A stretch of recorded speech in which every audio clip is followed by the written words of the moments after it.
I grew up in Cape Town. Cape Town's right at the tip of Africa. You got two oceans meet.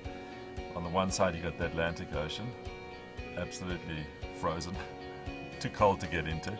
On the other side you got the Indian Ocean. The water's warm, it's nice to swim, and you have a lot of great white sharks. So you can choose your poison.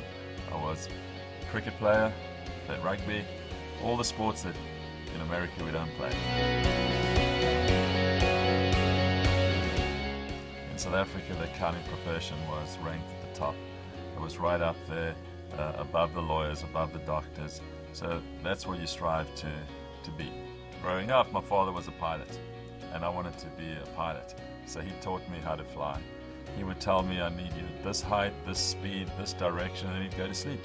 And that was, this is from an early age, 12, 13. In the Air Force those days, you couldn't get in without 20/20 vision.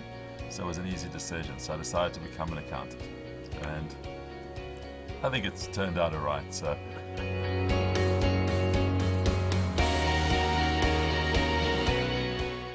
Actually, my first job was during my undergraduate studies at the University of Cape Town, and I worked as an intern at BDO.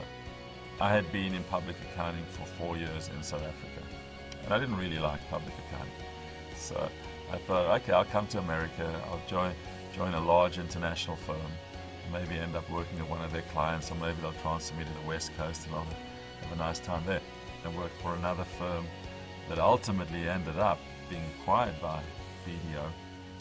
It's funny when you think about it, I've come full circle.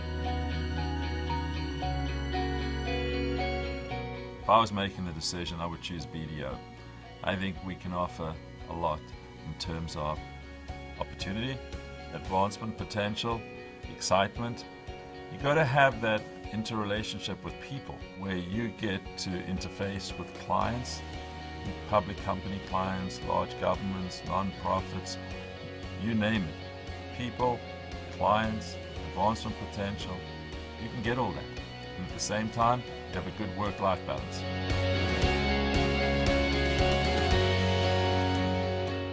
For us to say to someone the work-life balance is X, I believe that's wrong. We need to let everyone choose what is their work-life balance, and then we need to work with them. You got to look at it from both sides. It's got to be good for the employee, it's got to be good for the employer. There are a number of things that go into this, but at the end of the day, you got to have a passion for what you do. That passion has to carry you through your day-to-day life. It doesn't mean you're going to love numbers or you're going to love auditing or tax or whatever, but it's loving to help people. It doesn't mean you're going to decide today I'm going to be the CEO of BDO. Hopefully no one wants my job. You always hear about accountants being conservative. Well, when you're flying an aeroplane, you have to be careful as well, because you're really sitting high up in the sky, and you've got to be careful what you're doing. You've got to have the speed's got to be right, the height's got to be right, the direction of the aeroplane's got to be right. So you really have to concentrate on what you're doing. That responsibility has helped me in terms of running a firm, especially a large firm like BDO, where I've had to make decisions that had to be well thought out and taking into account the 4,000 plus people at BDO.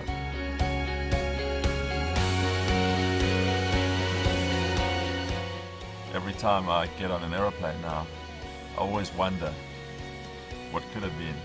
And I keep saying to my wife and family that if something goes wrong with the pilot, I'd be happy for them to call me out. Okay, very good.